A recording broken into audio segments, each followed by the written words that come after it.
10월 23일 목요일 원포인트 큐티에 오신 성도님들을 주님의 이름으로 축복합니다.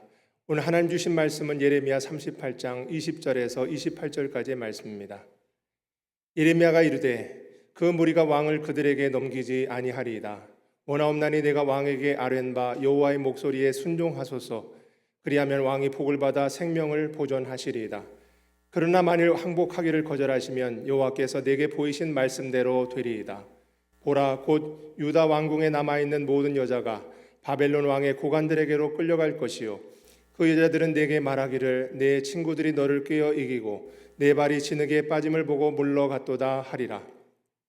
내 아내들과 자녀는 갈대아인에게로 끌려가겠고 너는 그들의 손에서 벗어나지 못하고 바벨론 왕의 손에 잡히리라. 또 내가 이 성읍으로 불사름을 당하게 하리라 하셨나이다. 시드기야가 예레미야에게 이르되 너는 이 말을 어느 사람에게도 알리지 말라. 그리하면 내가 죽지 아니하리라. 만일 고관들이 내가 너와 말하였다 함을 듣고 와서 내게 말하기를 내가 왕에게 말씀한 것을 우리에게 전하라. 우리에게 숨기지 말라. 그리하면 우리가 너를 죽이지 아니하리라. 또 왕이 내게 말씀한 것을 전하라 하거든 그들에게 대답하되 내가 왕 앞에 간구하기를 나를 요나단의 집으로 되돌려 보내지 마소서. 그리하여 거기서 죽지 않게 하옵소서 하였다 하라 하니라. 모든 고관이 예레미야에게 와서 물으매 그가 왕이 명령한 모든 말대로 대답하였으므로 일이 탈로 되지 아니하였고 그들은 그와 더불어 말하기를 그쳤더라. 예레미야가 예루살렘이 함락되는 날까지 감옥들에 머물렀더라. 아멘. 이 시간 목사님께서 진리를 타협하려는 시도라는 제목으로 큐티 인도해 주시겠습니다. 할렐루야. 자, 오늘 10월 23일 예레미야 38장 20절에서 28절입니다. 지금 오늘 본문을 보시면은 오늘 지금 이제 예레미야의 최후의 권면이 나옵니다. 왕에게 시드기야 왕에게 여호와께서 음성 들려주신 대로 순종하심이 왕이 살겠고 생명이 보존됩니다. 지금 이렇게 말씀하는 거 아니겠습니까? 그래서 예레미야는 단호하면서도 아주 분명하게 권면하는 것이죠. 마치 신명기 30장에서 하나님이 우리에게 권면했던 내용, 생명과 사명, 복과 저주를 내 앞에 두었은즉 너와 내 자손이 살기 위하여 생명을 택하라. 복음은 아주 분명한 겁니다. 어쨌든 그렇게 했는데 21절에 보면 만일 항복하기를 거절하면 여호와께서 내게 보이신 말씀대로 되리이다. 그러니까 왕은 그렇게 되면 이제 파멸의 길을 갈 거다 이 말입니다. 어떻게? 22절에 보니까 바벨론의 왕의 고관들에게로 끌려갈 거다. 누가? 남아있는 모든 여자들. 그리고 이 23절에 내 아내들과 자녀는 갈대아인에게로 끌려갈 거다. 그리고 너는 그들의 손에서 벗어나지 못하고 바벨론 왕의 손에 잡히리라. 또 내가 이 성읍으로 불사름을 당하게 하리라 하셨더라. 자, 가족과 왕국의 파멸이 있을 거다. 그러므로 당신들은 이제 왕이여 오늘 여기서 이제 다른 불순종하지 말고 바로 항복하고 순종하여 잡혀가소서 이렇게 이제 권면하고 있는 겁니다. 네? 이때는 하나님이 이제 이미 훈련을 작정했을 때는 끌려갈 수밖에 없는 거예요. 그럴 때 자, 이 얘기를 다 들었잖아요. 그랬더니 이제 24절에 시드기야가 뭐라 그럽니까? 아주 여기 아주 의외의 얘기를 합니다. 시드기야가 예레미야에게 이르되 너는 이 말을 어느 사람에게도 알리지 말라. 그리하면 내가 죽지 아니하리라. 다시 말하면 너 죽는다 이거예요. 협박하는 겁니다. 아니 하나님의 말씀인데 시드기야가 어떤 진실을 감추려고 합니다. 그리고 오히려 항복하라는 말에 대하여도 그가 안 들은 것처럼 빼도록 해서 그는 진실을 숨기려고 하는 거예요. 이 일을 아무에게도 알리지 말라 하고 예레미야에게까지 다른 대답을 준비하라 라고 지시하고 있는 겁니다. 이 정직하지 못한 태도는 사람이 무서워서 그래요. 사람들의 했던 태도와 시선과 또 조롱들 이것들을 그건 두려워해서 그렇죠. 우리가 이 땅 살면서 이것이 얼마나 사실 커 보입니까? 두렵게 보입니까? 그렇다고 해서 하나님의 말씀 전하는 자에게 이것을 아무에게도 알리지 말라. 그리고 오히려 내가 말한 대로만 해라. 이렇게 말할 수는 없잖아요. 여기 25절 보면 만일 고관들이 내가 너와 말하였다 함을 듣고 와서 내게 말하기를 내가 왕에게 말씀한 것을 우리에게 전하라. 우리에게 숨기지 말라. 그리하면 우리가 너를 죽이지 아니하리라.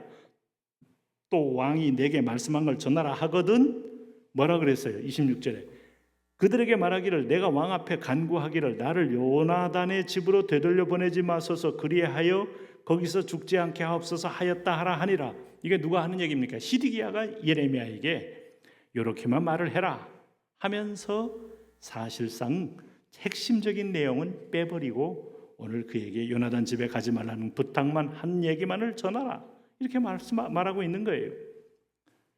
사람을 두려워하면 올무에 걸린다는 말씀.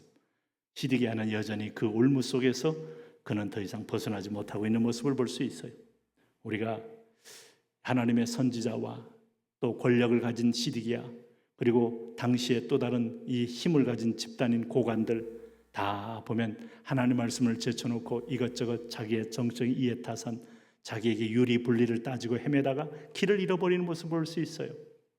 말씀을 분별하는 게 중요하고 말씀을 들었으면 바로 아멘하고 순종하는 게 바로 최선의 살 길이다 하는 걸 알 수 있어요. 여기 보시면은 그럴 때 27절 보세요. 28절까지 모든 고관이 예레미야에게 와서 물음에 드디어 질문했어요. 그가 왕이 명령한 모든 말대로 대답하였으므로 일이 탈로 되지 아니하였고 그들은 그와 더불어 말하기를 그쳤더라. 여기 요나단의 집으로 되돌려 보내지 말라는 말도 사실이니까 그것만 얘기한 거예요. 왕이 빨리 오늘 그들에게 항복하라는 말 이런 말들은 예레미야가 안 한 겁니다. 그렇게 돼서 이 예레미야가 예루살렘에 함락된 날까지 감옥들에 머물렀다. 그러니까 이건 일종의 이제 예레미야는 예루살렘 멸망이 현실로 이루어진 그날까지 감옥 안에서 이제 그 말이 이루어지는가를 지켜보고 있는 것이죠. 어떤 때는 예레미야는 그렇다고 자신을 변호한 건 아닙니다. 그러나 왕이 말대 그렇다고 거짓을 말한 것도 아니에요. 필요한 말만 그들에게 해주고 왕이 한 말은 또 지켜준 겁니다. 그렇지만 이 역사가 이루어지는 것은 하나님의 손에 있기 때문에 하나님께서 예루살렘 멸망이 현실로 다가오고 있다는 사실을 감옥에서 가만히 보고 있는 겁니다. 우리가 이 말씀이라는 것은 그래서 침묵과 기다림의 기간이다 이렇게도 말할 수 있는데 어쨌든 여러분 그 격변의 절대 권력 사이에서 하나님의 말씀의 뜻을 하나님의 뜻을 전하는 선지자와 순종해야 될 왕과 고관들의 모습들을 보면서 우리가 이 말씀은 길이요 말씀은 우리가 순종해야 될 법도요 말씀은 우리가 할 방향이요 이것들을 분명히 알아야 돼요. 오늘도 우리가 성경을 펴면서 시대의 혼돈 속에서 권력자들의 어떤 음성과 어떤 여론의 소리 앞에 말씀을 딱 펴고 이 말씀이 무엇을 가리키는가를 조용히 들을 줄 아는 사람이 지혜자입니다. 그래서 결국은 말씀은 이루어지니까요. 하박국의 우리 2장 3절 말씀 기억합니까? 이 말씀은 묵시는 정한 때가 있나니 종말이 속히 이르겠고 결코 거짓되지 아니하리라 비록 더딜지라도 기다리라 이루어진다는 거죠. 그 역사를 향하여 가고 있습니다. 오늘도 말씀과 어떤 순종 사이에 오늘 여러 가지 사람에게 대한 두려움과 하나님에 대한 두려움 어디게 클까를 보면서 우리가 하나님 쪽으로 시선을 돌려야 하는 것을 묵상합니다. 하나님 진리에 타협할 수 없고 진리를 바꿀 수도 없고 하나님 말씀을 엄히하는데 이 말씀이 역사 속에 이루어지고 우리 삶 속에 이루어집니다. 겸비하게 순종하면서 말씀과 동행함으로 승리하는 사람들 다 되게 하여 주옵소서. 예수님 이름으로 기도합니다. 아멘.